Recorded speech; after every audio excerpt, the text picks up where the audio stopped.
Buenos días.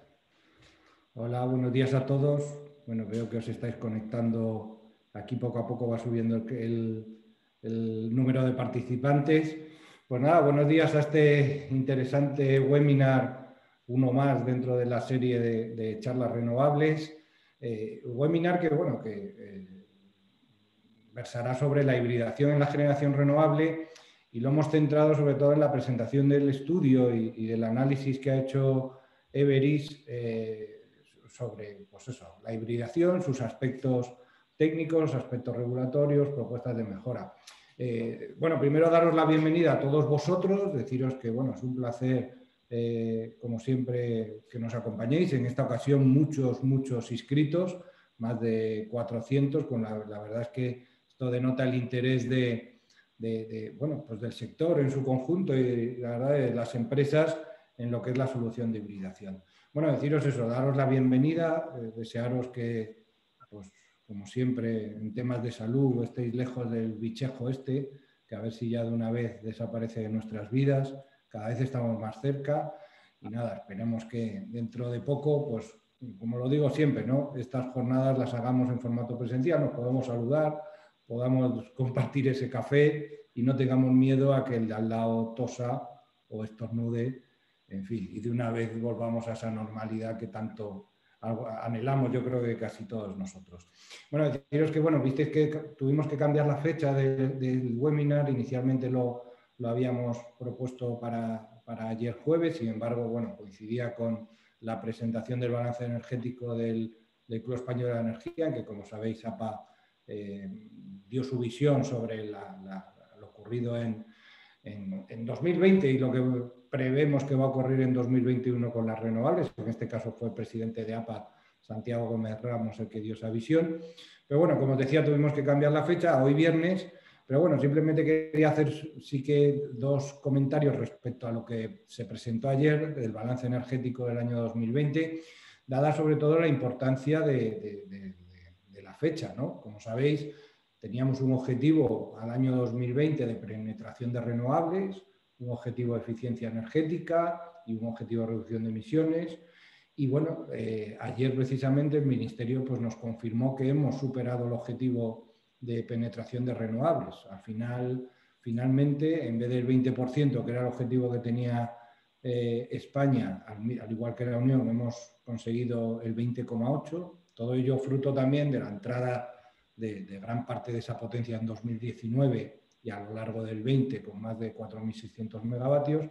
Y bueno, una alegría lo que es para el sector. Sí que es verdad que por desgracia también nos ha ayudado algo, aunque no tampoco significativamente, pues los balances se hacen durante los 10 años, nos ha ayudado algo, claro, digamos, el descenso de la demanda ocurrió en 2020, fruto de este tema, vamos, de la crisis económica derivada de la digamos, de la pandemia. Pero bueno, en lo que es el balance, pues una noticia muy positiva, haber alcanzado esos objetivos.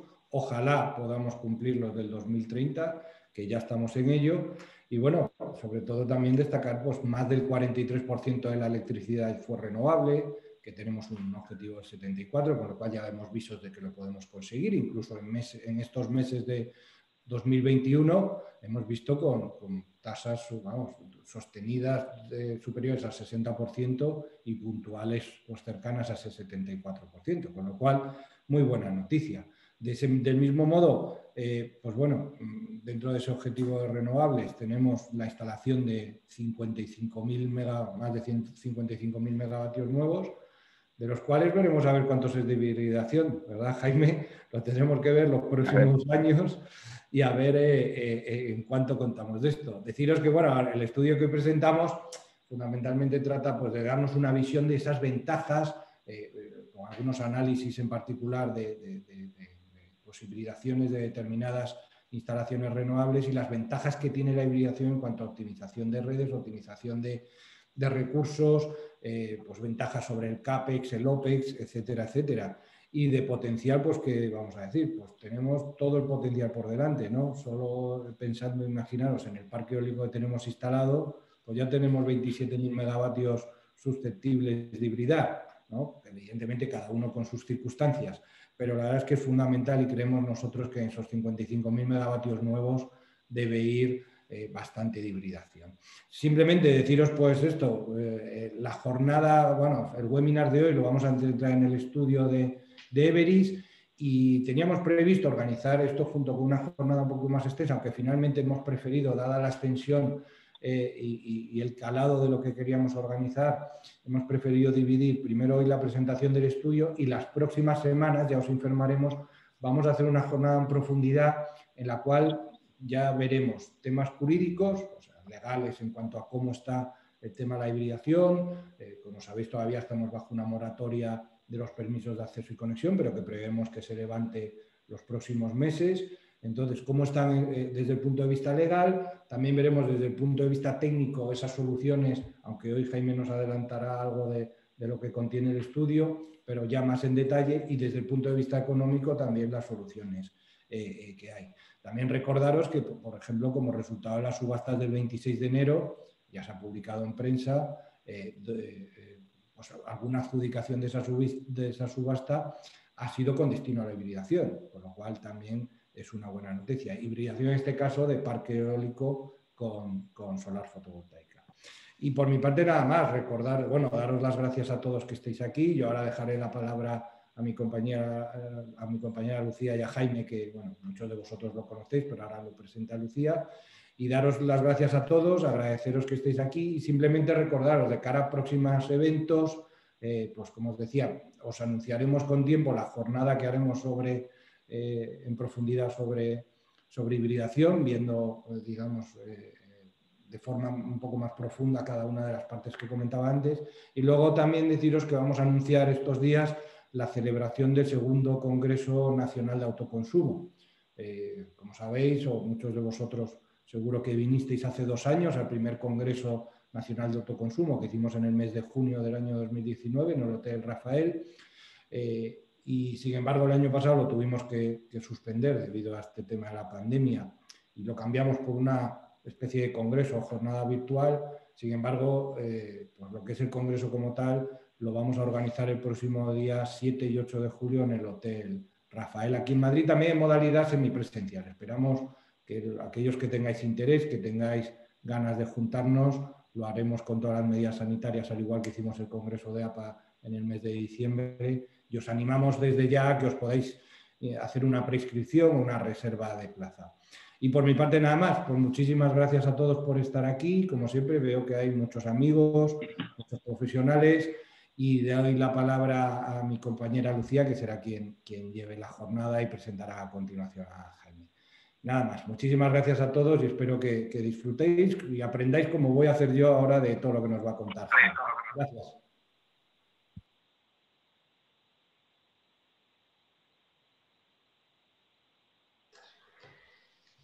Hola, muy buenos días a todos. Muchas gracias, José María, por la introducción. Bienvenidos a todos. La verdad es que hay mucha participación.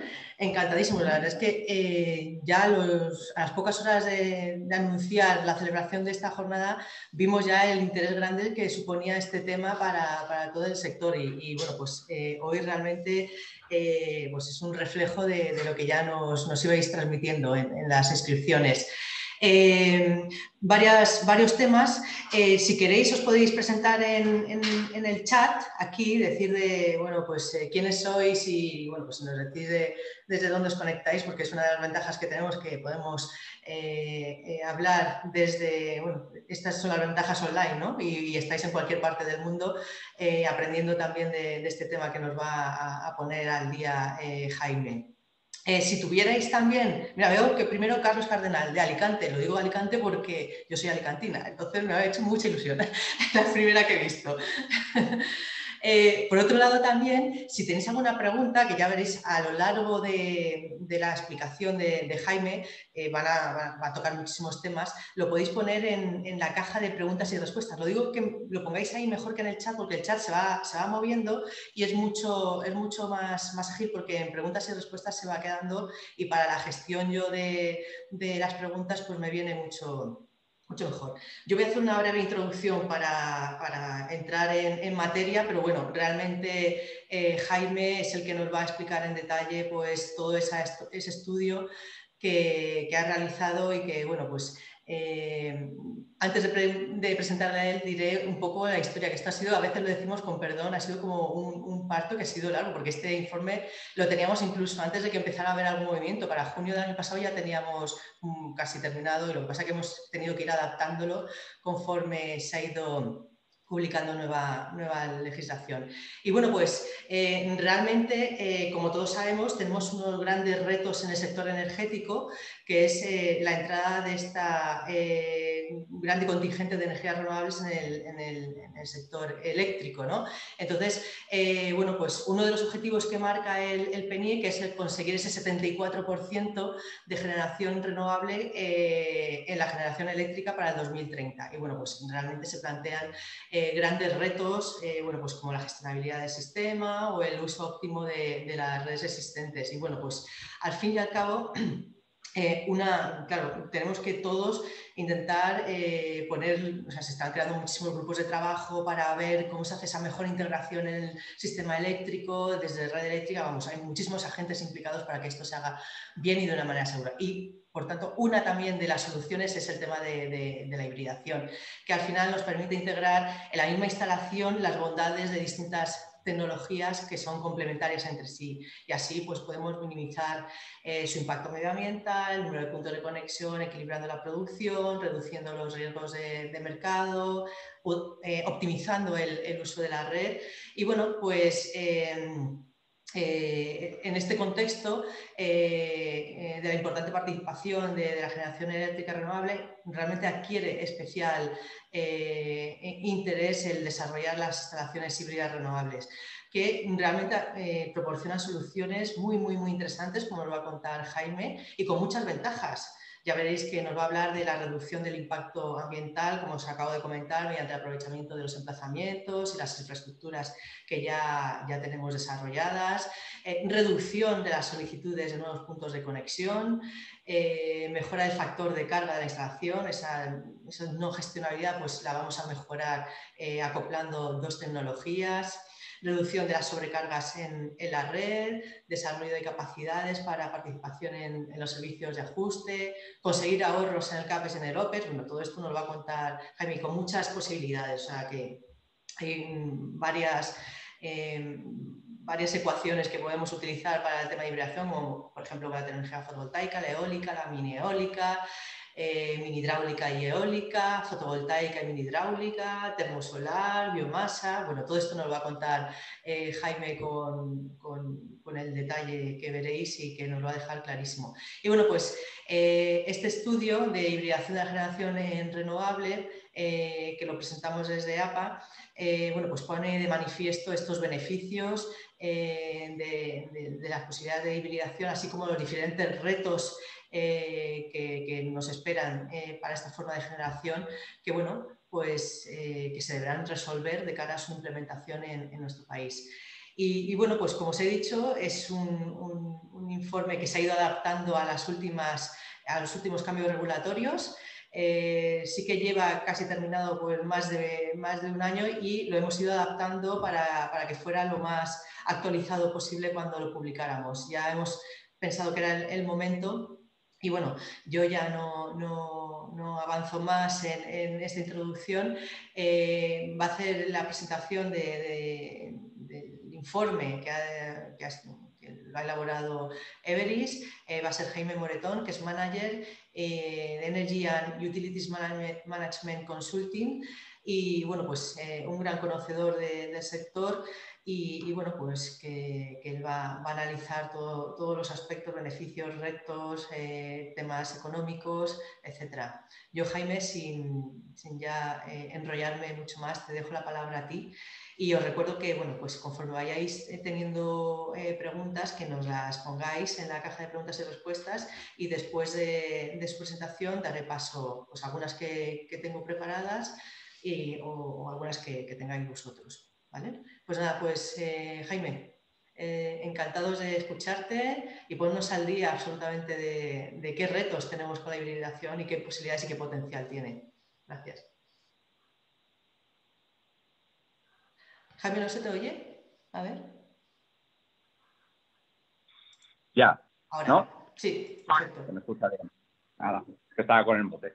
Gracias a Lucía a ti por la oportunidad de presentar hoy los resultados de este informe, ¿no? Que ha sido como mencionabas, una tarea ardua y complicada, porque al final, como mencionabas, es algo que llevamos redactando desde antes casi del verano pasado, cuando la regulación en España era prácticamente inexistente, y ha ido saliendo normativa que nos ha ido, oye, pues cambiar parte de la redacción, cambiar conclusiones y también, oye, iba avanzando todo y teníamos que adaptar nuestro informe. También iban desarrollándose proyectos a nivel internacional que permitían también que el informe cogiera más fuerza, ¿no? Pero sí que es verdad que ahora yo creo que ya estamos en un punto en que era necesario ya sacarlo un poco del horno y plantear las principales conclusiones. Voy a compartir pantalla para que veáis todos el documento. Confirmarme que se puede ver. Sí, yo creo que se vería, ¿no? Sí. Fenomenal. Perfecto.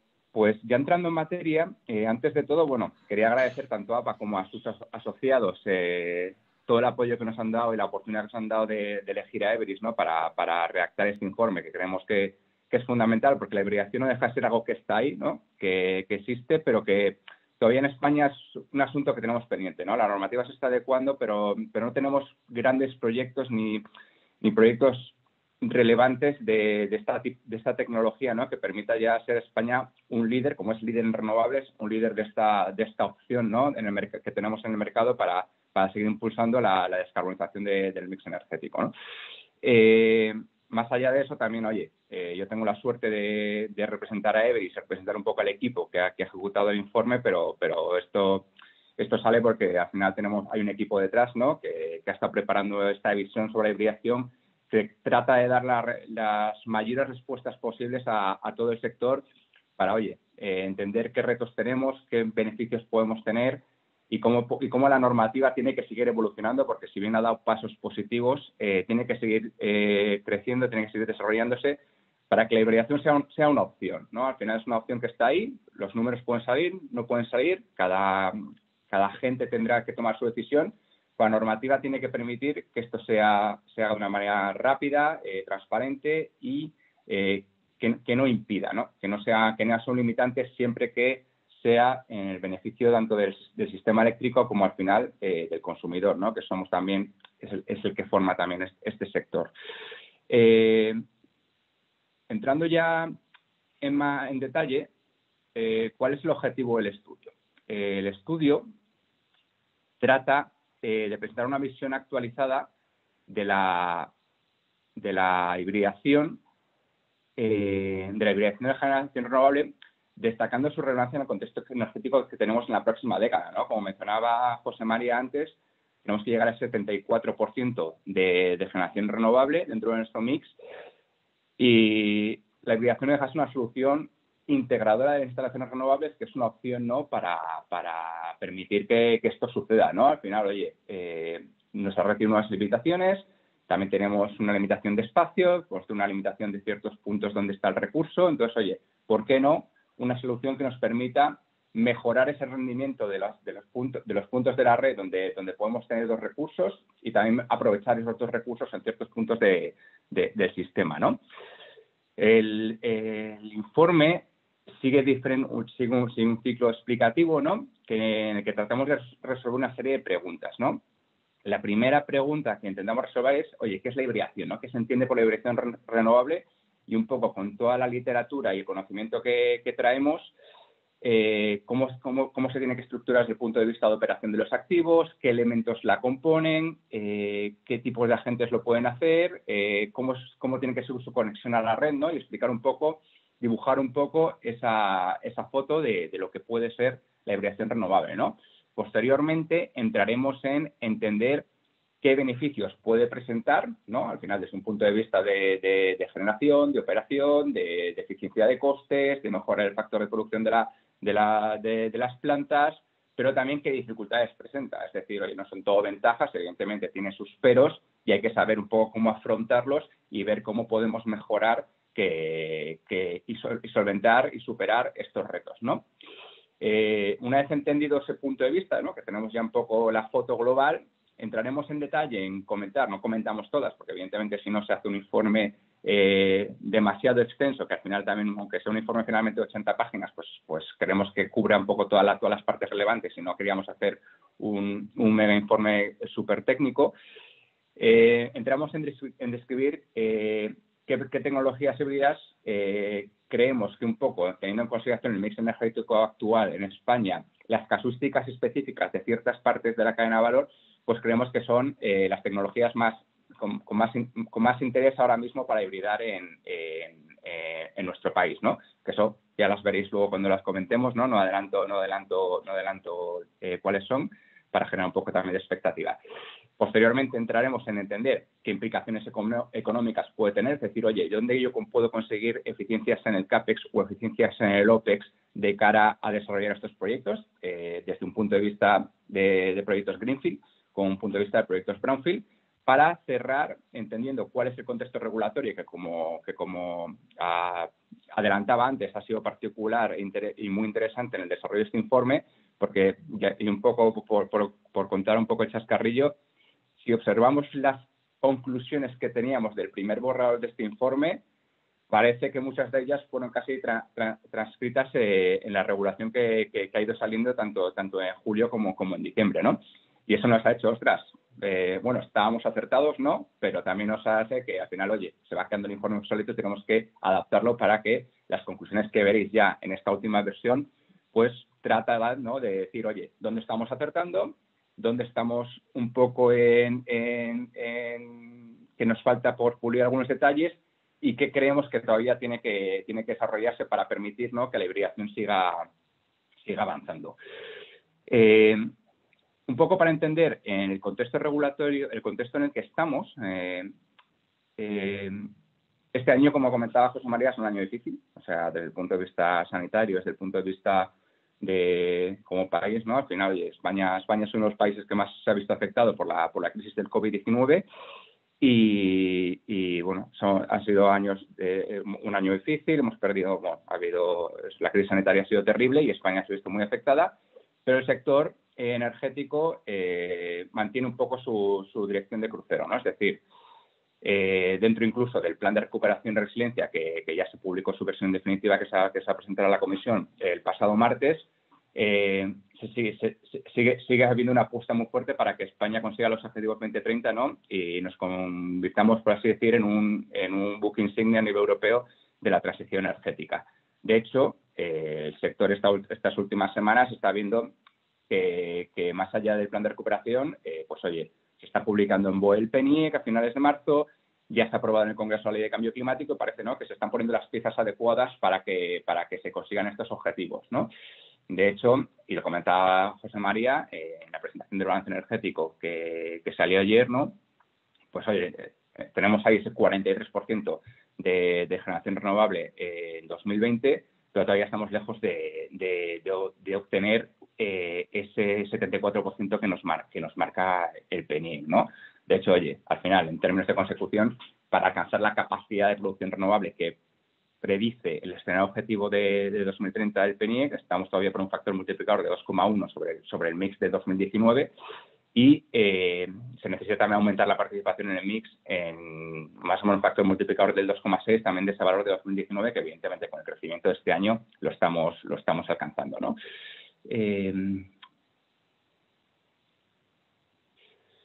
Si bien el aumento de las renovables busca encontrar ese camino para llegar al 74%, también presenta unos retos, ¿no? O sea, es un vector estratégico fundamental para la descarbonización de la economía, pero ese despliegue previsto puede provocar impactos tanto en el funcionamiento del mercado como del sistema en el corto y medio plazo, ¿no? Y algunos incluso ya los estamos viendo, ¿no? Un poco por detallar y entrar en 4 retos que creemos que la hibridación, y es un poco también por lo que lo introducimos, ¿no?, que la hibridación puede traer soluciones, son estos 4 que veis proyectados, ¿no? Uno de ellos es, por llamarlo así un poco burbuja, ¿no?, o incremento, ha sido esa burbuja en la solicitud de nuevos accesos de punto y conexión a la red eléctrica, ¿no? Hemos visto durante los últimos años cómo se bloqueaba, ¿no?, se colapsaba ese número de solicitudes para acceso y conexión, ¿no?, provocando un cuello de botella que, por un lado, impedía que ciertos proyectos viables no se pudiesen realizar y, por otro lado, que algunos que no eran inviables pues bloqueasen ese paso, ¿no? De hecho, en el informe se ven algunos datos que presentamos, ¿no?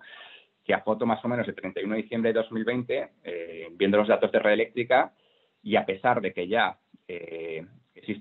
ya había una retirada aproximada de 40 gigavatios relativas un poco a la opción que dio el Real Decreto de 23-2020, Real Decreto Ley, de poder recuperar esas garantías, ¿no? Esos derechos, la generación que hay conectada a la red más los permisos ya concedidos supera 20 gigavatios lo que el PNIEC espera 2030, ¿no? Con lo cual, oye, tiene que haber ahí ver cuáles proyectos van a ser viables, cuáles no. O sea, alguna parte de la renovable, evidentemente también de la que funciona, acabará su vida útil, ¿no? Pero estamos ya en un momento en que estamos colapsando ya lo que en esas solicitudes estamos colapsando ya lo que se va a hacer, ¿no? Entonces habrá que entender muy bien cuáles de estos proyectos son viables, cuáles no, y oye, y si hay proyectos viables detrás que no tienen, que le impide esta barrera entrar, pues tenemos hay un cuello de botella complicado, ¿no? Otras problemáticas que se presentan con este despliegue masivo de renovables es la posible sobrecarga en nodos de evacuación de la red eléctrica cuando hay un exceso de renovables, ¿no? Evidentemente, si instalamos mucha fotovoltaica, pues en un mismo punto, en un mismo nodo de la red, pues podemos tener el problema que a ciertas horas del día no tengamos la capacidad de evacuar con la red eléctrica actual, ¿no? Aquí, evidentemente, sí que está saliendo algunas soluciones en el mercado, ¿no?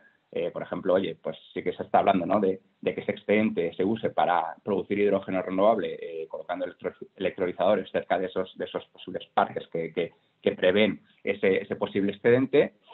Y también la red eléctrica, y es uno de los retos del 2030, quiero hacer un poco hincapié aquí, tiene que prepararse para permitir que este despliegue de renovables también suceda, ¿no? Aquí sí que hacer un poco el apunte que si bien el despliegue de renovables va a velocidad de crucero, las empresas de distribución de red llevan varios meses pidiendo, ¿no?, el levantamiento de ciertos límites a los planes de inversión que vienen al final de normativa ya antigua, ¿no?, porque estamos hablando de normativa del Real Decreto 1048-2013, que es una normativa que no tiene en consideración la situación actual y la inversión que hay que hacer actualmente, ¿no? Entonces sí que es importante, y un poco los riesgos que vemos es que al final con el despliegue de renovables que se prevé, si no se adapta a la normativa y se permite que las redes eléctricas se desarrollen, se conviertan en smart grids, permitan esa integración masiva renovable, esto tiene que ir de la mano para evitar esto, ¿no? Y aparte, bueno, pues la hibridación sería llamada otra solución que dentro de todas estas opciones pues va a permitir que complementando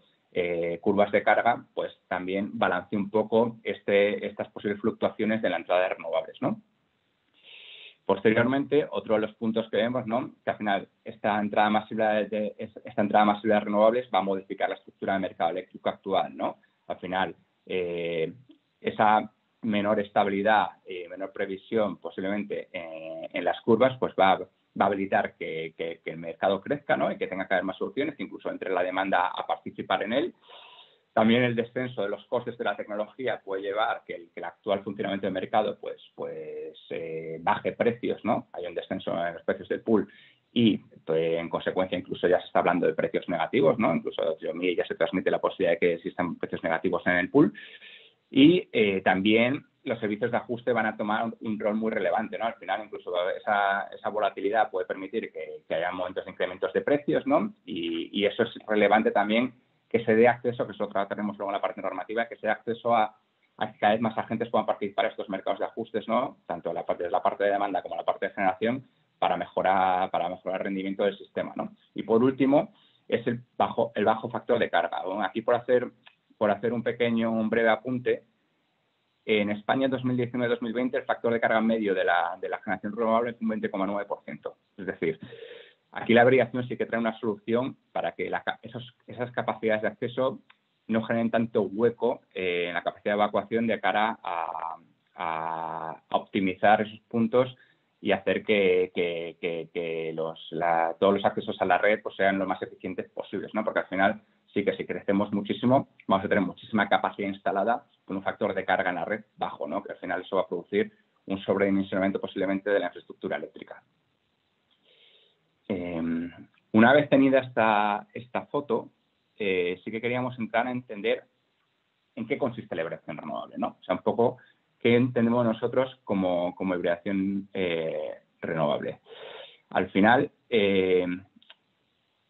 la hibridación, como anécdota, quería comenzar diciendo que al final la hibridación renovable no existía en nuestra normativa hasta la publicación Real Decreto 1183-2020, es decir, tú entrabas en el Real Decreto Cuadrado 13 y la única hibridación que existía era la hibridación de biomasa con termosolar y la hibridación de cogeneración, ¿no?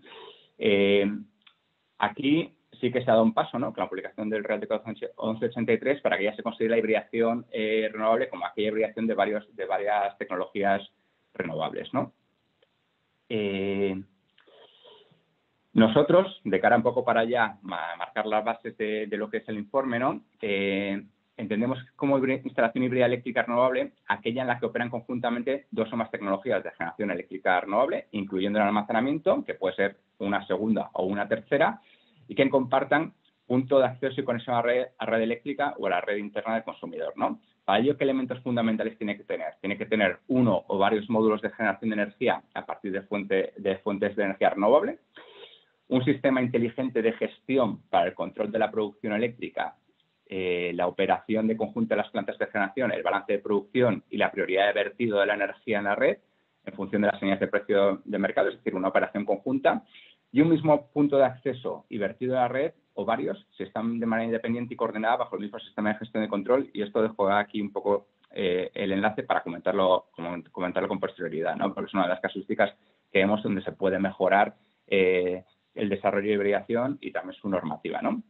Dentro de esta casuística, también consideramos y vemos que puede existir dentro del mix energético instalaciones off-grid y on-grid, es decir, puede estar no conectadas a la red o conectadas, ¿vale? Ya estamos viendo proyectos en el sector de desarrollo, incluso asociados al hidrógeno renovable, que no van a estar conectadas a la red. Y también, y una parte muy importante, aquí tenemos las dos posibilidades, ¿no? Es unas cosas que ya ha permitido el nuevo Real Decreto de Acceso y Conexión, que es o proyectos greenfield, es decir, proyectos donde se ve la hibridación con el desarrollo de dos nuevos parques en un punto que creemos que es eficiente, ¿no? Y se va a construir dos parques, o los proyectos brownfield, ¿no? Que es, oye, sobre ya ese parque que tenemos construido, vayamos a construir pues una planta fotovoltaica, una planta eólica, ¿no?, que hibride ese parque que ya teníamos existente con las particularidades de cada uno. A nivel de tecnologías, nos hemos querido centrar en el informe en cuatro de ellas, ¿no? Al final, la hibridación tecnológica renovables realmente adquiere sentido cuando sus perfiles de generación pueden complementarse, ¿no? Ya sea por la complementariedad de los recursos renovables o por la utilización de tecnologías 100% gestionables, como puede ser en este caso la biomasa o el almacenamiento, ¿no? Lo que hace mitigar la variabilidad e intermitencia inherentes a los propios recursos renovables.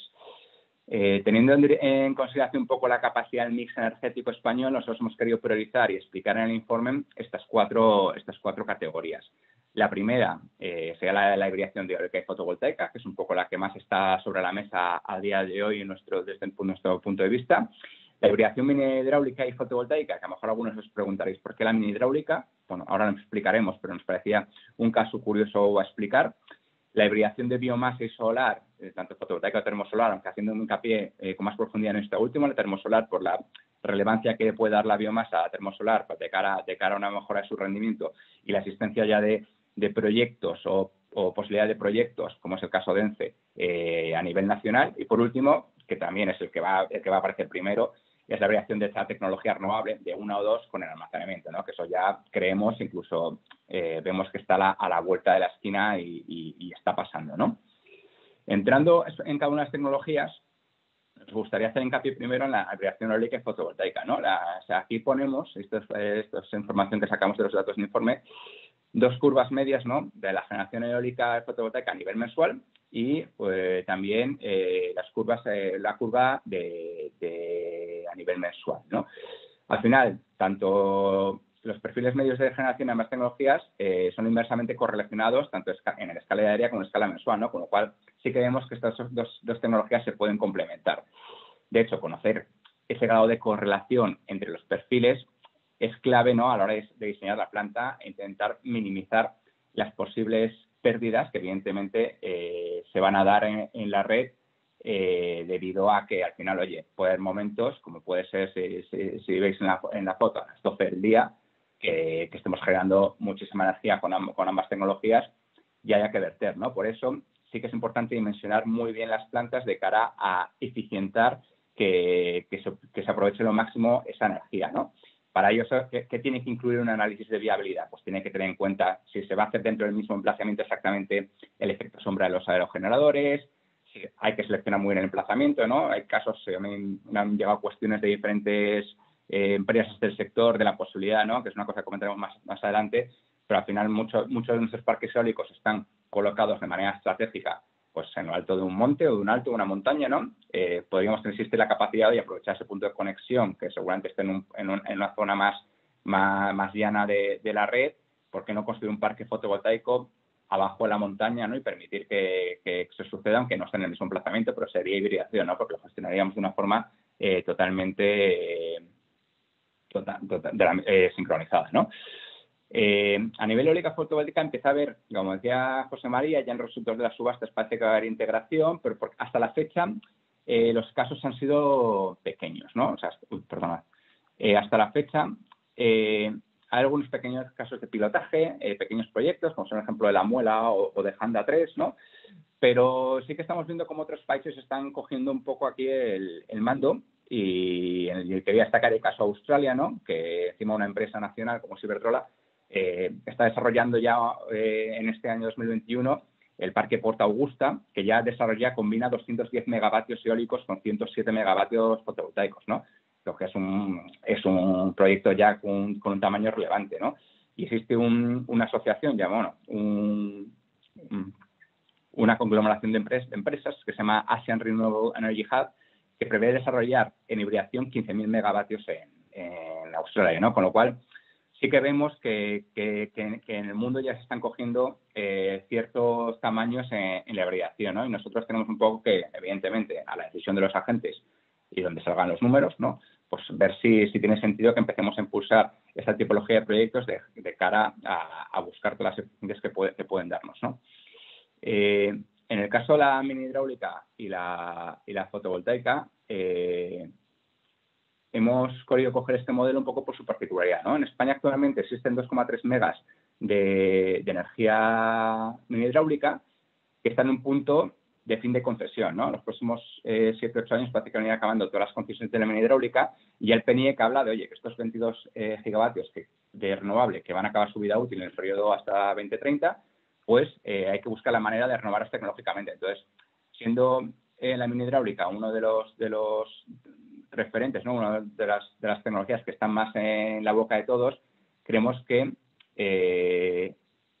al final el complementar generación hidráulica, que puede ser muy inestable, en los años de sequía no puede aprovechar toda la capacidad que tiene asignada, pueden disminuir todas sus horas, pues al final, oye, la fotovoltaica tiene periodos en los cuales prácticamente no funciona, ¿no? En muchos casos, pues meter la fotovoltaica puede aprovechar no solo para seguir manteniendo un recurso renovable que ya tenemos, sino para eficientar y aprovechar lo máximo posible esa capacidad y renovar, que es uno de los puntos que marca en su medida 1.8 el PNIEC, renovar esa tecnología de una manera eficiente e híbrida, ¿no?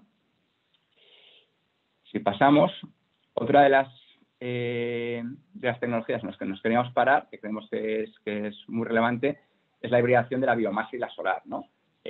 Haciendo un poco hincapié en la parte de la termosolar, que es la que vemos más realizable a día de hoy y la que trae más ventajas, al final, a diferencia de la hibridación eólica y la fotovoltaica, la hibridación de biomasa con tecnologías solares no se fundamenta tanto en la complementariedad de los perfiles de generación, sino más bien en las sinergias generadas entre ambas, ¿no? Al final, las centrales solares poseen perfiles de generación asociados al recurso solar, ¿no? Dando lugares, en muchos casos, a bajos factores de carga. Por contra, las tecnologías de combustión de biomasa son tan gestionables como cualquier central térmica convencional y su perfil de generación se vería únicamente acotado por el suministro de combustible y por las horas máximas de funcionamiento establecidas por la regulación, ¿no? Que actualmente están en 7.500. Todo ello, si juntamos, puede traer bastantes ventajas, sobre todo al arranque y a las paradas de las plantas termosolares, ¿no? Al final, en una planta termosolar si la hibridamos con biomasa, ¿no? Podemos reducir la dependencia del recurso solar y las paradas producidas por la aparición, por ejemplo, de nubosidad, ¿no? Aumentaríamos el factor de carga de la instalación y mejoraríamos el rendimiento térmico mediante el sobrecalentamiento del vapor. Pues podríamos dar la posibilidad de trabajar en un régimen continuo de operación utilizando la energía solar durante el día y la combustión de biomasa durante la noche. Mejoraríamos la gestión de la producción sin necesidad de ampliar la capacidad de almacenamiento térmico. Aprovecharíamos mejor el recurso solar. Los costes de la caldera de biomasa no resultarían excesivos en plantas de termosolares, ya que cuentan con calderas auxiliares de gas natural para mantener la temperatura del acumulador. Y por último, frente a las calderas auxiliares de gas, la caldera de biomasa reduciría las emisiones de CO2, ¿no? Garantiría precios más estables, no sujetos a las variaciones de combustibles fósiles, ¿no? Con lo cual entendemos que trae diferentes ventajas. Pasando ya a la última tecnología que tratamos en el informe, ¿vale? Es que tampoco quiero darle un poco de fluidez. Al final esta tecnología ya está aquí. ¿Okay? Al final es una tecnología que está aquí, incluso ya en el plan de recuperación y resiliencia tenemos en la mano una inversión para impulsar el almacenamiento, ¿no? Al final, el perfil de generación de las tecnologías renovables como la eólica o la solar fotovoltaica, como veíamos, dependen del recurso natural no gestionable, ¿no? Entonces, al final, si incluimos sistemas de almacenamiento, aunque dependan de generación renovable en su carga, sí que son totalmente gestionables en su descarga.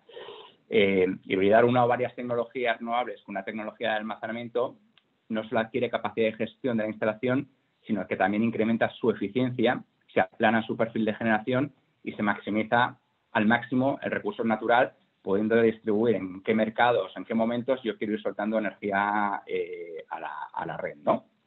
Entonces, un poco teniendo la foto de las diferentes tecnologías, empezamos a entrar en la parte que creemos más relevante del estudio, ¿no? Que son los beneficios y retos de la hibridación renovable. Al final, como hemos visto en cada una de las tecnologías descritas, la hibridación de instalaciones renovables no solo aporta beneficios al papel del generador, sino que también puede producir un impacto muy positivo en el sistema eléctrico, ¿no? Entrando primero en la parte de los beneficios de los generadores, destacamos tres grupos de beneficios fundamentales, ¿no? El primero es la optimización de la capacidad de la evacuación. Al final, el reducir la variabilidad y el aumento de la gestionabilidad de la generación nos va a permitir mejorar cómo se gestiona ese parque, ¿no? Y, a su vez, aumentar el factor de carga, ¿no? Eso también va a asegurar una mayor garantía de potencia disponible en el punto de conexión, lo que va a mejorar esa disponibilidad para el operador del sistema, y también reduce posibles riesgos en la negociación y firma de PPAs renovables como consecuencia de esa mejora en el factor de carga en la instalación. Y, por último, esa optimización de la capacidad y esa posibilidad de gestionar nos va también a aumentar la posibilidad de generar ingresos en mercados adicionales como los mercados de ajuste, ¿no?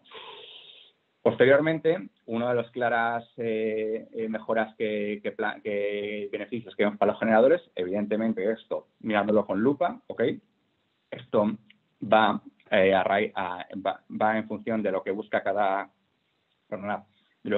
agente, y viéndolo también en una foto que como proyecto único, es decir, no caemos en la comparación de si comparo 20 megas de eólico, 20 megas de solar frente al proyecto que doy conjuntamente, ¿no? Al final esto hay que verlo con cierta perspicacia, es decir, al final, evidentemente, si tanto en un proyecto Greenfield, pues, por sinergias, un proyecto Brownfield, por aprovechar la instalación ya existente, pues puedo aprovechar sinergias y ahorros en los costes de equipos de infraestructuras, no solo civil, sino eléctrica, la participación de costes OEM, o también esos costes asociados a toda la pata de Business Development por ahorro en tramitaciones, ahorro en tiempo, etcétera, ¿no? Que al final es una parte relevante del desarrollo de esta tipología de proyectos, ¿no?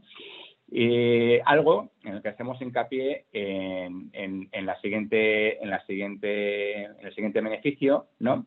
Que es el ahorro de tiempos y costes por simplificaciones se permiten. Esto es fundamental y es verdad que la regulación se está poniendo a nivel de mejorar esta parte, pero tenemos que seguir mejorando, ¿no? Al final, sí que se permite ya que no sea necesario solicitar un nuevo punto de conexión a la red, en el caso de una de las tecnologías ya puesta en marcha, requiriéndose únicamente la utilización del permiso. Esto lo vemos como positivo.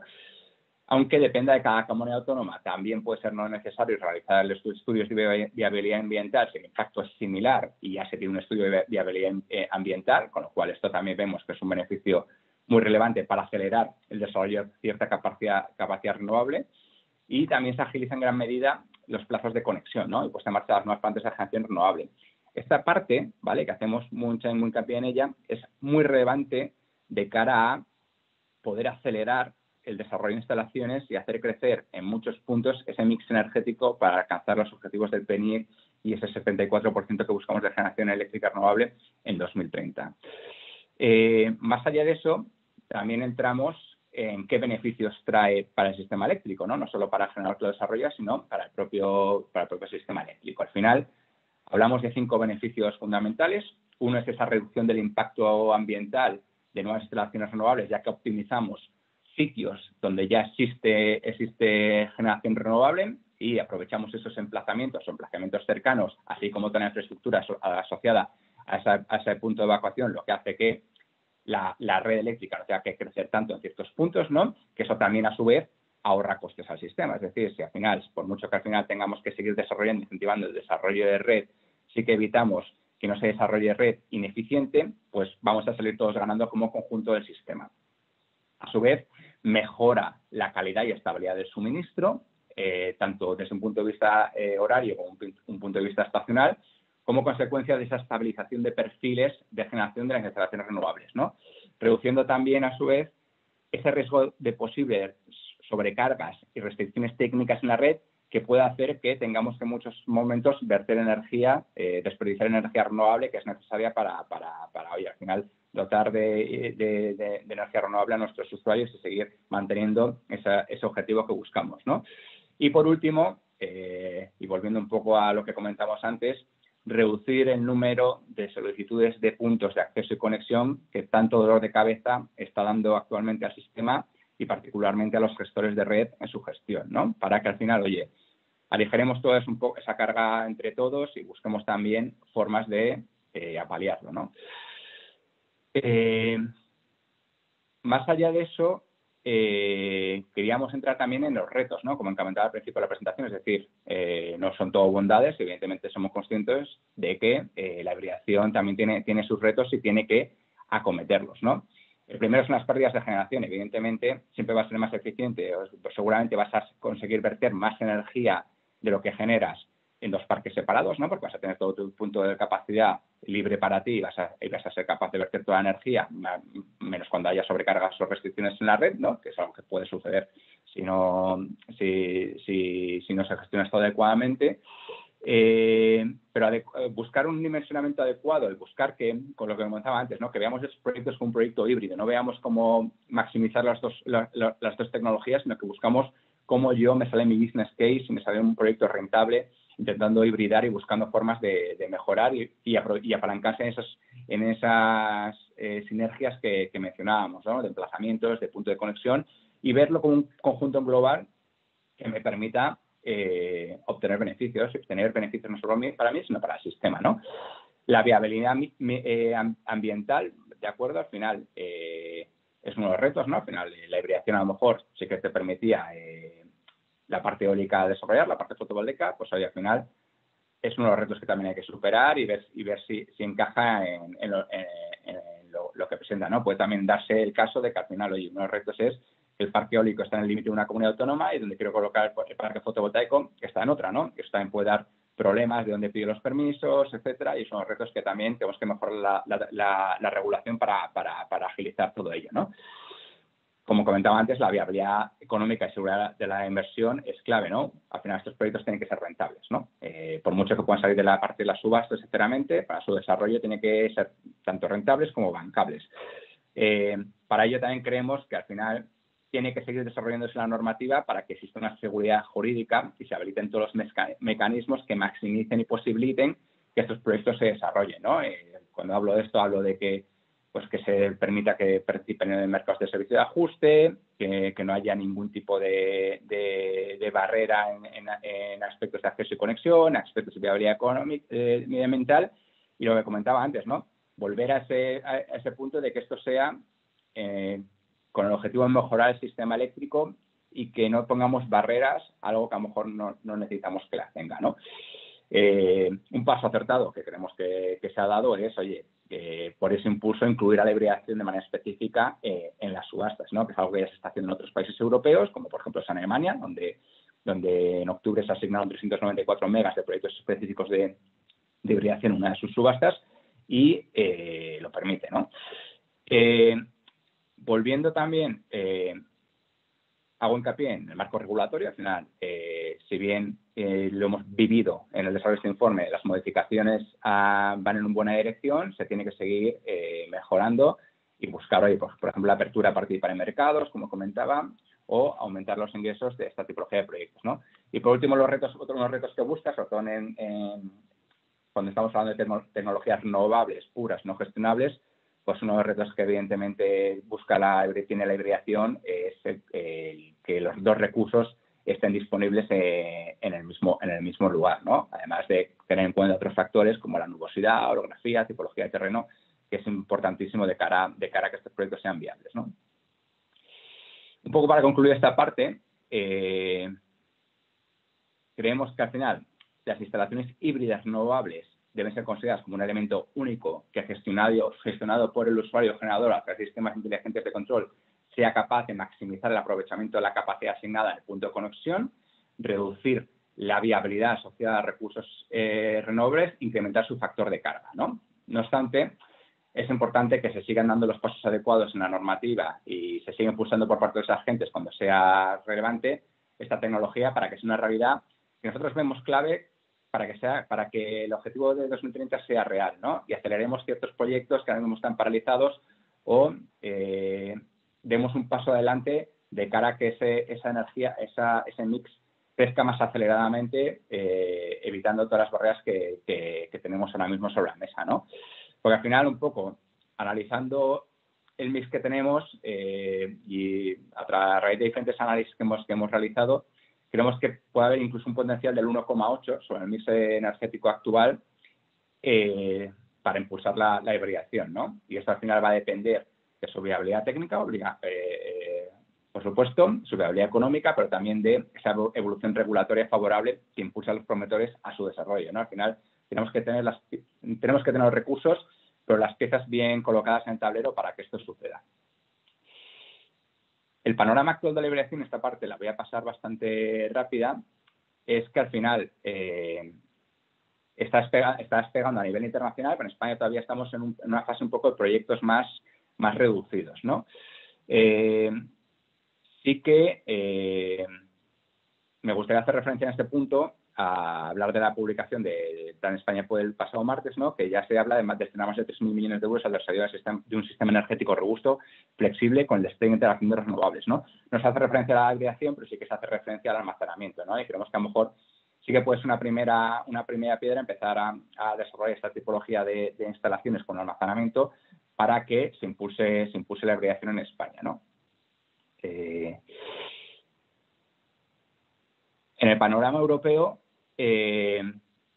están todos los países ya incluyendo en sus PNIECs, bueno, sus planes nacionales, ¿no? Las diferentes opciones de hibridación, ¿no? Cada uno es una línea estratégica diferente. Por ejemplo, en países como Alemania, Dinamarca, Francia o Bélgica, se hace mención específica al intentar hibridar eólica offshore con plantas en la costa. Evidentemente, países como Chipre o Grecia, por sus características, se habla de hibridar los sistemas insulares, y en países ya como nosotros, como España, Portugal, Italia, sí que lo mencionamos como una manera de integrar renovables y aportar flexibilidad a la red, ¿no? Aunque todavía y por último, hay países que todavía no mencionan la hibridación en ninguno de sus planes. En el panorama nacional había una serie de reglas que impulsaba el PNIE que casi todas se están cumpliendo, ¿no? Para impulsar la hibridación, que iban en la línea de revisar y actualizar los procedimientos de operación con base a los cambios económicos y tecnológicos, que es algo que está sucediendo.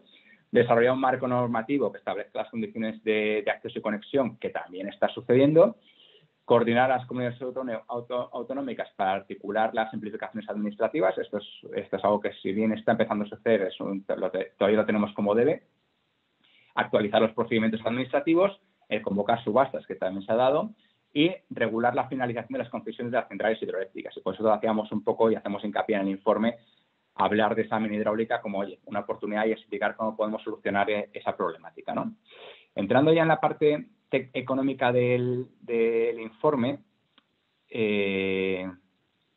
me gustaría hacer hincapié en que la liberación de tecnología renovable puede aportar beneficios económicos tanto a los desarrolladores de instalaciones como al sistema eléctrico, ¿no? Que eso lo mencionábamos antes, ¿no? ¿De qué dependen estos beneficios? De su habilidad, la cual estará apalancada en cómo se diseña la regulación para ciertos aspectos que pueden afectar a su diseño, construcción y operación y mantenimiento, ¿no? Al final, la eficiencia en el diseño y la construcción, ¿por dónde va a venir? Pues al final, en el desarrollo de proyectos híbridos, ya sean proyectos brownfield o greenfield, se obtiene una serie de eficiencias que reducirán el coste de la inversión, ya sea por sinergias o por la existencia de inversiones, y estas eficiencias van a venir influenciadas por los requisitos técnicos impuestos por las administraciones, las cuales trataremos en el siguiente capítulo y que afectarán como a los costes de administración, puntos de acceso, conexiones entre las plantas o los sistemas de medida, ¿no?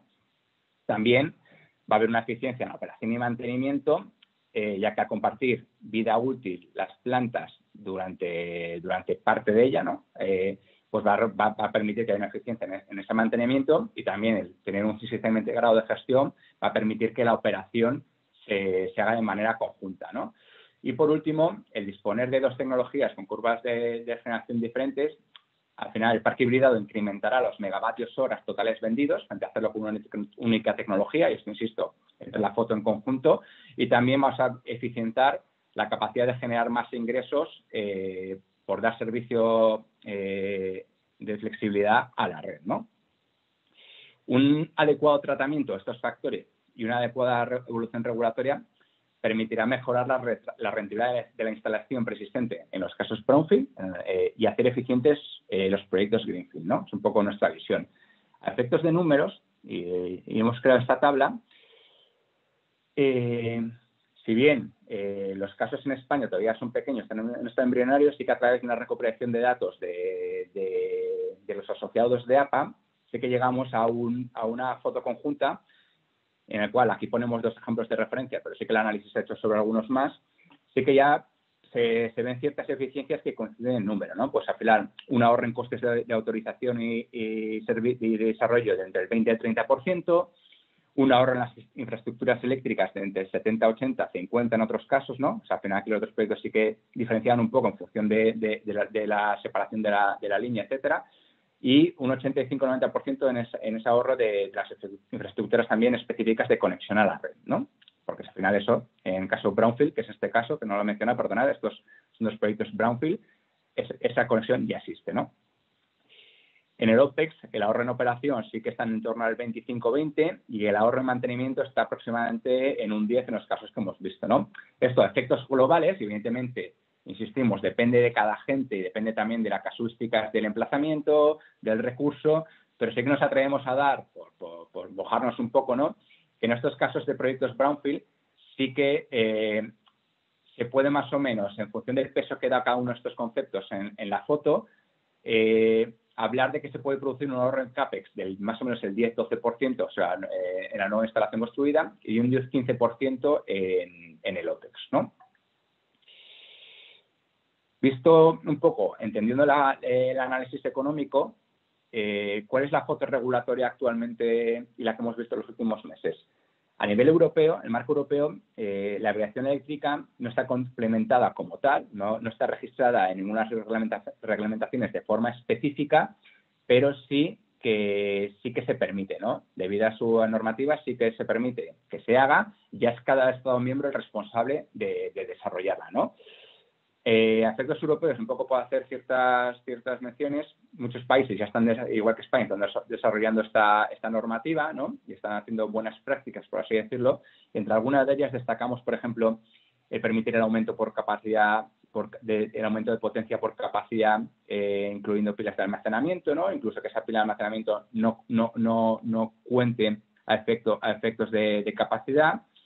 También que varias, y esto sí que es un reto en España, que varias entes legales puedan compartir un punto de evocación y hibriden entre ellas de una forma conjunta, incluso que se generen mecanismos de capacidad entre ellos y que, por ejemplo, también se permita superar la capacidad de evacuación más de un 100% de la capacidad de evacuación de la línea, ¿no? Evidentemente, controlando que a través del sistema de gestión esa capacidad nunca se supere, ¿no? Pero que sí que no penalice que no se puedan construir más allá del punto de evacuación, ¿no? Si pasamos al marco nacional, y esta es una parte que nos ha causado más dolor, por así decirlo, dentro de la elaboración del informe, hemos visto en los últimos meses cómo se ha ido evolucionando la regulación y, como comentaba al principio de la presentación, ¿no? Casi se ha ido solapando, ¿no? Al final fue primero la publicación del Real Decreto Ley 23/2020 y luego ya en Navidad la publicación del Real Decreto 1183 de acceso y conexión, ¿no? Entonces, nosotros en esta parte del informe, ¿qué intentamos hacer? Intentamos, que aquí lo veréis, como una especie de estado de semáforos, ¿no? De verde, amarillo, rojo. Intentamos entrar en diferentes temáticas haciendo hincapié en qué creemos que hay que mejorar y en qué creemos también que está haciendo acertados los pasos que se están dando, ¿no? Al final lo tratamos por diferentes temáticas, que en este caso es el régimen jurídico, el acceso y conexión y los servicios de sistema, aunque en el informe encontraréis en detalle otros puntos. Entrando un poco y comentando un poco las líneas principales, dentro del régimen jurídico, lo mencionábamos antes, ya se reconoce la hibridación tecnológica renovable, pero sin embargo el almacenamiento en la normativa 413 no está reconocida como hibridación técnica renovable, ¿no? Al final no está categorizada como una tecnología B. No obstante, sí que está recogida ya como sujeto del sistema en la Ley 24/2013, con lo cual esto es casi un fallo de forma, ¿no? Pero bueno, por ir corrigiendo también un poco siempre la dispersión regulatoria que solemos tener, ¿no? Pues es un punto que creemos que también, para dejar todo bien cerrado, tiene que quedar registrado, ¿no? En acceso y conexión sí que queremos hacer relevancia, que es que con la modificación de la Ley 24/2013 sí que la capacidad de acceso a la red para instalaciones híbridas ha quedado solventada, ¿no? Porque al final ya con las normativas, con el cambio de normativas, sí que se hace hincapié y se especifica que se puede evacuar la energía eléctrica utilizando el mismo punto de conexión, la capacidad de acceso ya concedida para los proyectos híbridos, lo que permite que ya en un proyecto brownfield yo pueda meter otra tecnología de otra tipología en esos puntos de acceso y conexión ya concedidos, ¿no? Lo único que creemos que al final sí que se puede mejorar es que al final sigue habiendo una dispersión regulatoria enorme en la normativa de acceso y conexión, que hay que seguir limando, que se están dando los pasos adecuados y sí que vemos algo también inflexible, esto lo sumo al debate, que al final la hibridación, y eso en otros países sí que se está considerando, sigue estando un poco centrada a que haya un único punto de acceso y conexión, ¿no? Que es también como entendemos todos la hibridación, pero sí que, ¿por qué no tener un punto de acceso y conexión? Si tenemos la capacidad de tener dos puntos de acceso y conexión, aunque uno sea suplementario y nos permita verter cierta parte de energía siempre que se pueda y que no sea ineficiente, ¿por qué no permitirlo, ¿no? No poner esa única línea de evacuación que nos haga un poco atarnos de pies y manos, ¿no? Del mismo modo, sigue estando en la normativa, aunque el acceso y conexión, la nueva normativa, sí que permite que esto se mejore, sí que sigue estando limitada la potencia instalada al 50% de la capacidad de la línea, ¿no? Limitando la posibilidad de instalar nueva potencia, a pesar de que las instalaciones híbridas deban contar con sistemas que garanticen en todo momento ese control de vertido de la red, con lo cual esta limitación creemos que se ha quedado obsoleta de normativa anterior, pero es algo que creemos que hay que corregir, ¿no? Porque esto al final lo que hace es limitar que en aquellas instalaciones existentes que se encuentren al máximo de capacidad de evacuación en su punto de conexión no podamos incrementar en muchos casos su potencia, aunque la nueva normativa sí que busca que lo haga, ¿no? Con esa posibilidad de aumentar su capacidad, siempre y cuando la potencia inicial no supere un 40% de la potencia anterior instalada, ¿no? Un punto en el que sí que nos gustaría entrar, ¿vale? Esto sí que lanzamos un poco el guante, es, si bien el nuevo esquema de tramitación administrativa sí que permite que en las permisos de acceso y conexión se añada un módulo nuevo, no entendemos dos cosas, ¿no? Una, ¿por qué hay que seguir pagando garantías en aquellos casos en los cuales, oye, el punto de acceso y conexión no varía en lo que llega aguas abajo, no tiene por qué incordiar a la gestión de la red, siempre y cuando yo asegure que con mi sistema no va a haber ningún cambio que afecte a esa evacuación, ¿no?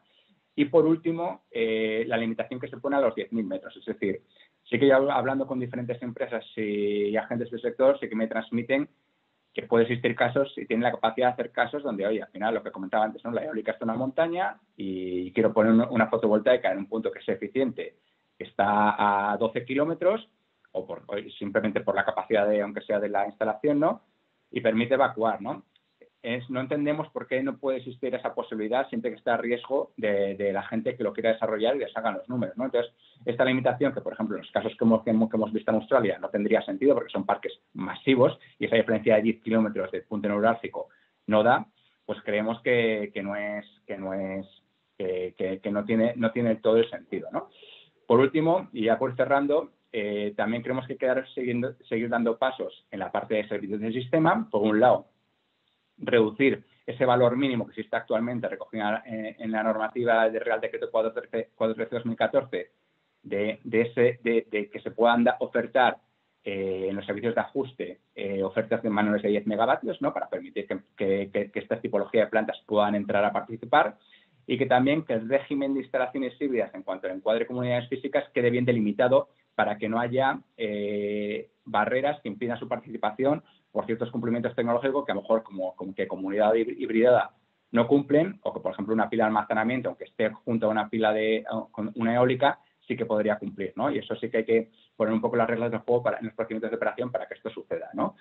Perdonad que me estoy pasando un poco, pero ya, para cerrar, y disculpad a lo mejor si me he extendido demasiado aquí, Lucía, sí que queríamos un poco explicar las conclusiones que busca el estudio, ¿no? Al final el estudio busca también dar un poco las líneas que creemos que hay que seguir mejorando, sobre todo la parte de normativa, que es donde creemos que podemos aportar más, ¿no? Al final los proyectos y la viabilidad económica la van a decir los agentes, tienen los beneficios y tienen los retos y tienen un poco los números con los que pueden salir, ¿no? Al final los pasos que hay que dar ahora son en términos normativos, ¿no? En este sentido, al final, pues oye, creemos que, como mencionábamos antes, que hay que adaptar el Real Decreto 413/2014 para que el régimen jurídico de las instalaciones híbridas esté totalmente recogido, ¿no? En el caso de la simplificación administrativa, creemos que es relevante que se elimine ese requisito relativo a la ubicación geográfica. En el mismo sentido, creemos que se pueden mejorar o no ser tan duros a la hora de establecer esas nuevas garantías para los nuevos módulos que se viven en instalaciones de operación con punto de acceso y conexión concedido, y se debe simplificar aún más la tramitación administrativa por la incorporación de un nuevo módulo de generación, permitiendo casi que se haga por declaración responsable, ¿no? También hablamos de priorizar el otorgamiento de declaración de utilidad pública en aquellos emplazamientos junto a parques ya existentes para también acelerar que se den este tipo de parques, eliminar limitaciones que siguen existiendo, como mencionábamos antes, del 50% en ciertas partes de la regulación sobre la potencia instalada, seguir mejorando esa participación del almacenamiento y la variación en los servicios de ajuste, y por último, y hablando un poco de esos gases renovables, incluso hablando del hidrógeno, ¿no? Que se puede incentivar como una metodología de almacenamiento complementaria, pues que fiscalmente y desde el punto de vista regulatorio estén todos armonizados, ¿no? Y que no presenten ninguna discordancia entre ellos, ¿no? Finalmente, oye, por cerrar ya mi presentación, que me he extendido un poquito de tiempo, perdonadme, pues sí que, oye, simplemente el informe va a estar a vuestra disposición, tratan estos temas que hemos comentado en un mayor detalle aún, y al final lo dejamos muy claro, ¿no? Al final, oye, esto es una herramienta que está ahí, queremos que pueda acelerar la transición energética y permitir que ciertos parques mejoren su rendimiento con una inversión razonable, afrontando los diferentes retos que tienen que dar. Y al final también, oye, pues la regulación tiene que seguir creciendo, y lo está haciendo, y ahí estamos sorprendidos gratamente como lo ha hecho estos meses, tiene que seguir depurándose, pero se tienen que poner un poco todas las vías necesarias para que esto siga sucediendo y que el sistema eléctrico crezca hacia donde queremos que llegue y que crezca entre todos, ¿no? Poco más, yo cierro por aquí mi presentación y si queréis abrimos, porque es verdad que son las 11:10, por aquí, bueno, ya me dirá Lucía si podemos resolver algunas preguntas que estoy viendo que habéis planteado, de cara a dar por cerrada la sesión. Muchísimas gracias y perdonar un poco la extensión de la misma.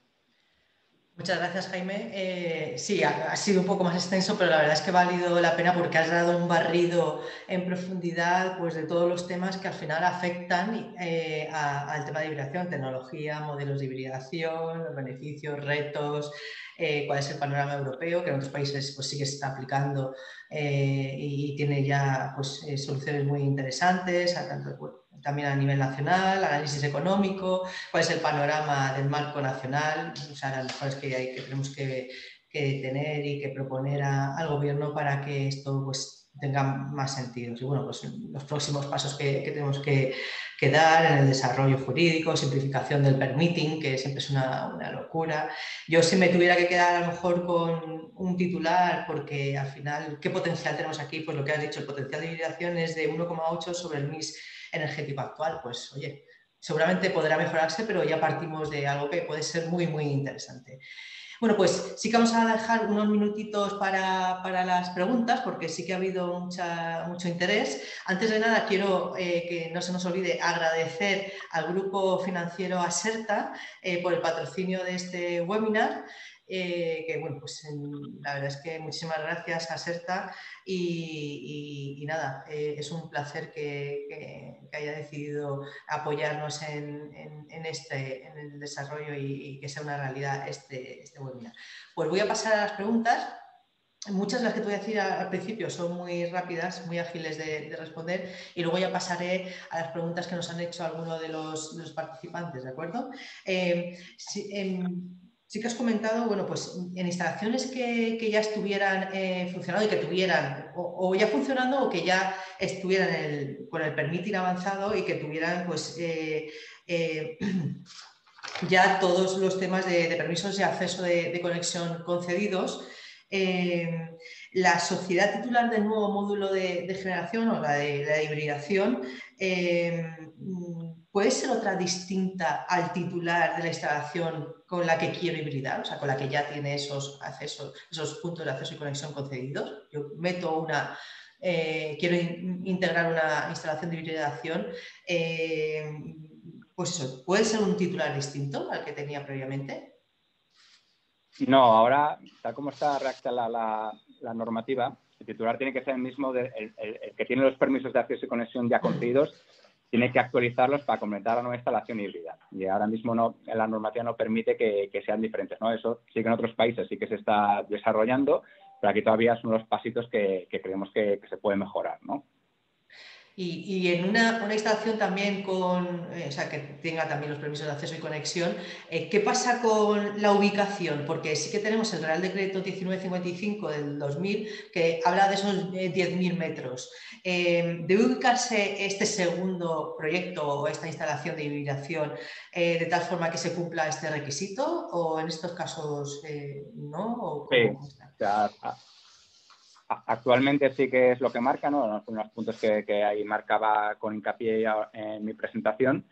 Al final ahora mismo tienes la limitación del punto geográfico, de que la ubicación geográfica tiene que estar en un entorno a la redonda, ¿no? de 10 kilómetros, pero yo creo que es una limitación que al final, oye, las limitaciones tienen que estar en el punto de acceso, ¿no? Y que al final el punto de acceso que tenemos actual o el que hablemos con la distribuidora, pues tiene que cumplir una serie de características técnicas, ¿no? Para asegurar que el sistema eléctrico funcione.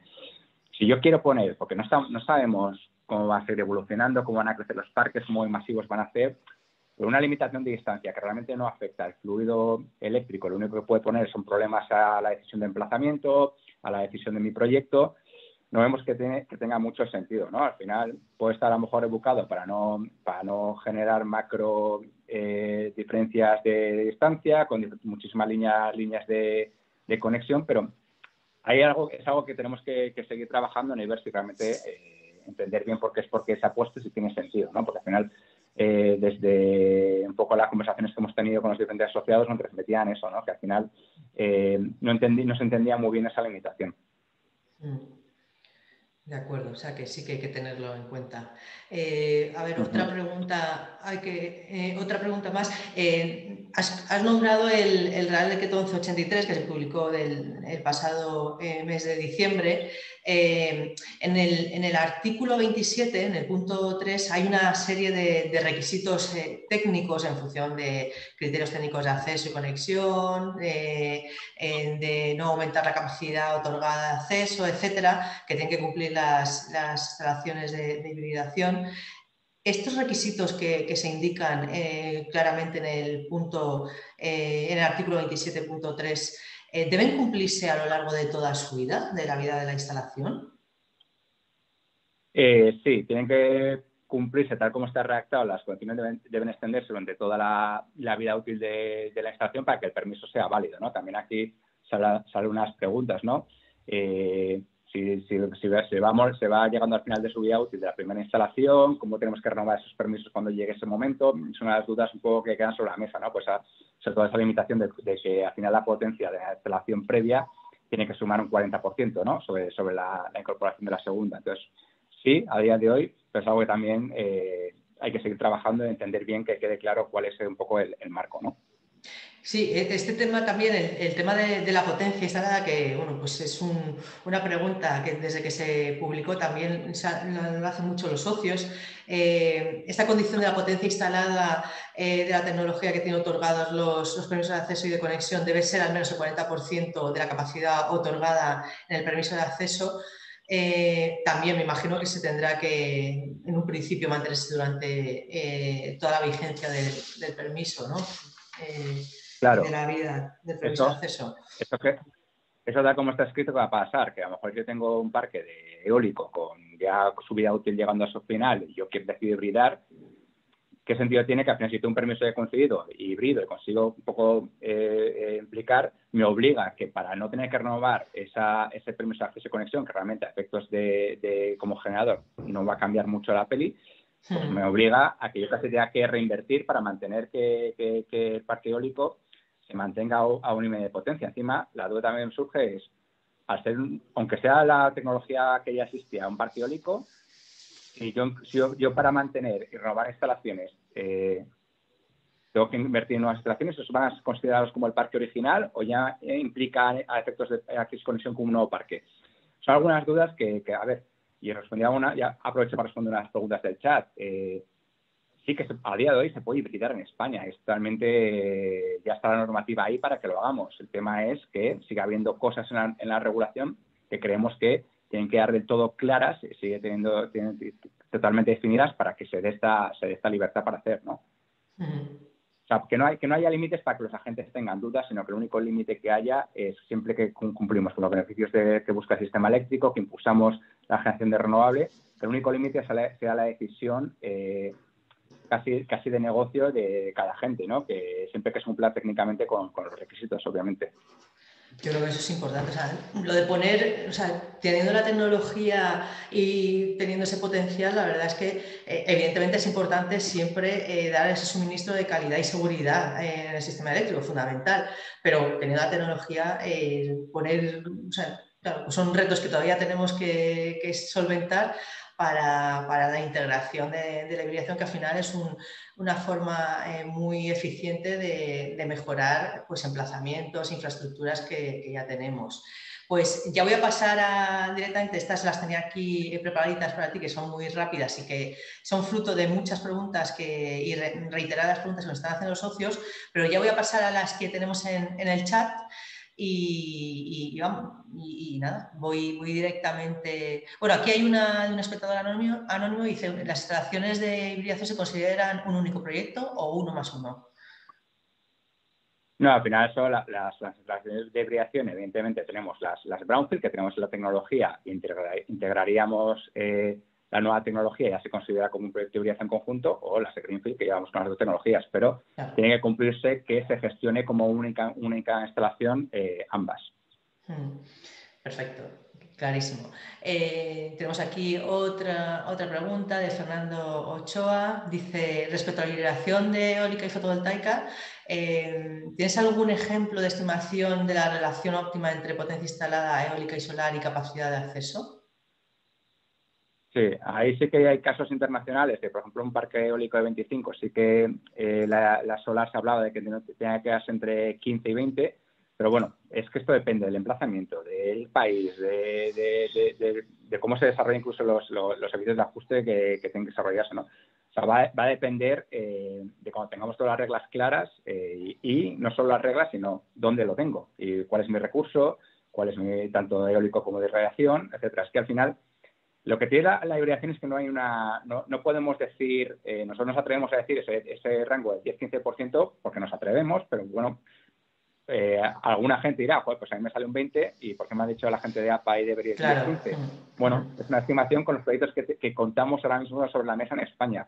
Pero es que la hibridación, la ventaja o la desventaja que tiene es que cada proyecto es único, porque igual que la eólica, cada proyecto es único. Al final, tenemos en función de donde tengamos el recurso y donde tengamos colocada la planta, pues va a cambiar, ¿no? Totalmente de acuerdo. Aquí no se puede, o sea, que sí que tú te has mojado algo, pero que bueno, que al final cada proyecto hay que estudiarlo y es ad hoc. Aquí Manuel Franco, es una pregunta que también nos la han hecho muchos socios, dice, ¿cogeneración y solar se pueden hibridar? Sí, ahora sí que se puede. Sí, era un tema que lo teníamos ahí pendiente y gracias al 1183, al Real Decreto 1183 de 2020 ya se puede. Permite la hibridación de instalaciones de cogeneración con solar. Perfecto. Vamos a ver, siguiente pregunta. Aquí dice... un espectador anónimo dice, ¿la distribuidora debe tener acceso al nuevo contador de nueva tecnología o puede ser un contador interno? Al fin y al cabo, la energía vertida se medirá en el punto de evacuación actual sin tener en cuenta qué energía es la que se produce, pero como el Real Decreto especifica que debe medirse la energía producida por cada tecnología, aquí no sabe él o ella si la distribuidora debe pronunciarse sobre la ubicación del nuevo contador. Aquí la distribuidora, aquí depende. En proyectos Greenfield, en principio, contener un contador único para las dos plantas debería valer. Aquí la problemática que existe es cuando tenemos un parque antiguo que está bajo el régimen retributivo específico de renovables, aquí sí que se tiene que exigir dos contadores para tener claramente claro qué va por un lado y qué va por otro, ¿no? A efectos también de cómputo de primas y de retribución, ¿no? Pero a efectos de distribuidora, que yo creo que la pregunta mejor que plantea, con tener un contador en tu punto de evacuación, al final lo que hago aguas abajo a la gente debería darle un poco igual, ¿no? En principio, a día de hoy, salvo para ese tema de retribución, no es necesario. Otra pregunta, que es la del millón, vamos, que no depende de ti de mí, dice, aquí Roberto Cabero dice que su conclusión es que se va a premiar mucho la hibridación por cuestiones del sistema. Dice, ¿en qué fecha se podrán realizar nuevas solicitudes?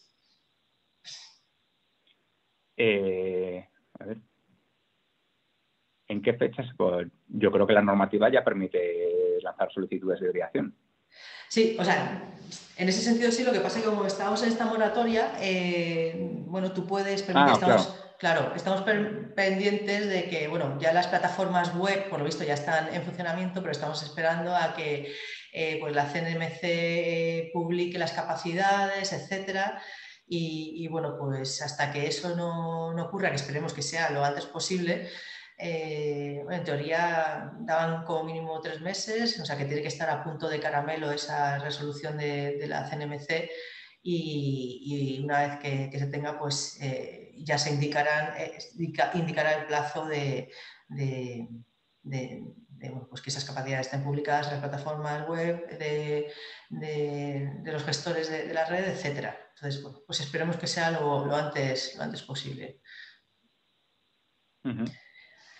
Vamos a ver, aquí otra pregunta. Alicia Carrasco dice, ¿habéis planteado como cambio normativo técnico que las unidades de programación combinen la generación y almacenamiento para optimizar la propuesta al mercado de generación y batería? Aquí a lo mejor no se me ha entendido bien, o sea, un poco lo que planteamos es que quede claro que es una unidad de producción y que no limite que porque se considera que, como al final puede considerar la planta híbrida como única, pues que eso no evite que no cumpla ciertos requisitos que ahora mismo están registrados en los procedimientos operativos, ¿no? Y que no impida que a lo mejor juntas de tecnologías no se cumplan, o al revés, que estando separadas una no cumpla cuando la otra sí. Al final lo que queremos transmitir es, oye, que los POs no perjudiquen que si estas instalaciones pueden dar ese soporte, lo den, ¿vale? Perfecto. Siguen insistiendo en el tema de si se pueden realizar instalaciones con hibridación. Sí que se pueden. Lo único que, bueno, como estamos en esa moratoria, lo que dice lo que ocurre realmente es que hasta que en esas plataformas web no se indique la capacidad que hay libre en los nudos, tú puedes hacer la solicitud del punto de acceso y conexión y te la pueden denegar. Entonces, si te la deniegan, te pueden ejecutar una parte importante del aval, porque si tú cuando pides el punto de acceso y conexión tienes una justificación que hay capacidad en ese nudo, no hay problema si luego te lo deniegan. Pero en el caso que te lo denegaran y tú no pudieras hacer, no podías justificar que cuando te has solicitado ese punto de acceso y conexión en ese nudo había capacidad, y como ahora mismo no hay, porque no están publicadas las capacidades que hay, pues entonces te la juegas a que te ejecuten una parte importante del aval, ¿vale? Veo que es una pregunta que hacen mucho.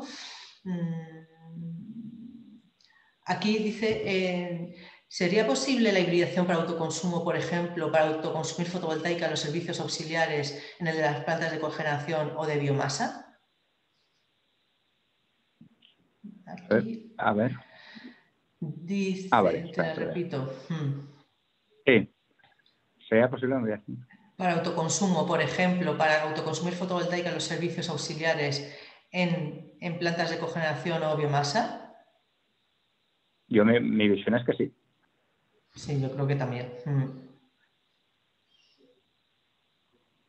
Dice, sobre los precios que has hablado, que se están barajando precios futuros negativos en el pool eléctrico debido a esta sobreinstalación. ¿Hay alguna medida que palíe la eventual pérdida de viabilidad económica de proyectos que se hayan puesto en marcha con unas previsiones de precios diferentes? Buena pregunta. Bueno, Esa es muy buena. Sí. A ver, los precios negativos se espera que se den en momentos de gran de excedente de energía, y siempre se va a dar siempre que al final se prefiera pagar a parar, ¿no? Entonces, en este caso, bueno, en función también del régimen retributivo al que estés asociado, pero bueno, esto es una duda que casi no tengo que responder yo, ¿no? Que tendrá que responder casi OMIE, pero es una cosa que estamos barajando todos en el sector a ver qué sucede, pero que a día de hoy, bueno, pues es un riesgo, evidentemente, como proyecto. Aquí habla de ampliar. Otra pregunta sobre ampliar cuando te referías a ampliar el 5% de la potencia para hibridar, ¿es necesario solicitar un nuevo punto de conexión o solo actualizarlo? Yo creo que lo hemos dicho, que solamente se necesita actualizarlo. Si en este incremento del 5% supera los 50 megavatios, ¿quién es tu interlocutor? ¿La comunidad autónoma o ya pasamos al ministerio? Bueno, eso lo marca ahí, creo que es en la de la CNMC, es la duda, ¿no? Que todavía en la tramitación, que no está del todo claro. Yo creo, o sea, que en el momento que te pasas de 50 megavatios, ya sí que tu interlocutor es el ministerio, pero solo de la parte, sí. O sea, tienes una tecnología brownfield y añades la hibridación, y con la hibridación te pasas, ese módulo que sobrepasa los 50 megavatios es el que tienes que gestionar con el ministerio, según tengo entendido. Aunque no está muy bien reflejado, pero parece que es así. Sí, es que queda la duda, porque claro, sí, o sea, sí, lo tendría que... única o es el módulo pequeño. Entonces... Pues bueno, yo creo que las preguntas que quedan son que ya las hemos comentado, las posibilidades pues son muy, muy grandes. Si te parece, pues vamos a ir concluyendo el webinar, que bueno, pues hemos estado 1 hora y media, la verdad es que aprendiendo muchísimo, y yo te quiero agradecer el esfuerzo que habéis realizado en Everis por la realización de este informe, que al final pues que la idea inicial era pues presentarlo después del verano para ser un poco rompedores en el sentido que veíamos un potencial grandísimo al tema de hibridación y bueno, pues con todos los cambios, pues ya lo hemos dicho varias veces que lo hemos ido adaptando y bueno, pues ahora también está muy bien que sabemos más cosas, sabemos que la regulación ha avanzado un poco y bueno, pues ya poco a poco iremos avanzando para que esto sea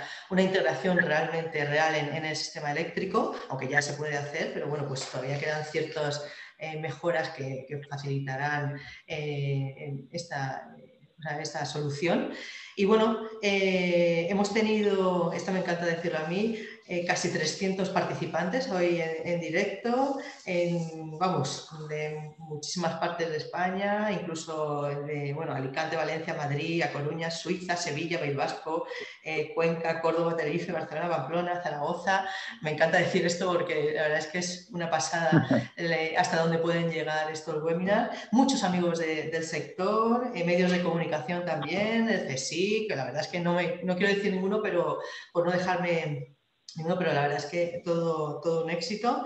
Y bueno, os recuerdo que vamos a publicar en breve, a dar a conocimiento que el 7 y 8 de julio celebraremos el segundo Congreso de Autoconsumo semipresencial y seguiremos con esta cadena de webinars con temas pues, totalmente de rabiosa actualidad. Y nada, muchísimas gracias Jaime una vez más por tu participación, a todos los participantes. Ha sido un placer, cuidaros y espero veros o que estéis en próximos webinars y cualquier cosa que necesitéis pues ponernos en contacto en APA, que bueno, desde la página web tenéis el acceso. Gracias, buen día y buen fin de semana y cuidaros. Hasta luego. Gracias. Chao.